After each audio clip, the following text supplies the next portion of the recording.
الحمد لله رب العالمين والصلاة والسلام على سيد الأنبياء وخاتم النبيين أما بعد فأعوذ بالله من الشيطان الرجيم بسم الله الرحمن الرحيم الأشباه والنظائر آج کا انشاءاللہ عزوجل درس نمبر 11 زیر اہتمام ادارہ معرفت القرآن آن لائن۔ تو آج کے درس میں انشاءاللہ عزوجل ہم اپنے قاعدہ اولیٰ کی دہرائی کا دوسرا سیشن کریں گے۔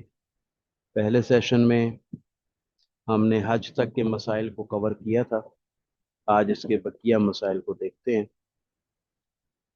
نیت کے بارے میں تھا لا ثواب الا بالنیت، کہ ثواب جو ہے اس کا دار و مدار نیتوں پر ہوتا ہے۔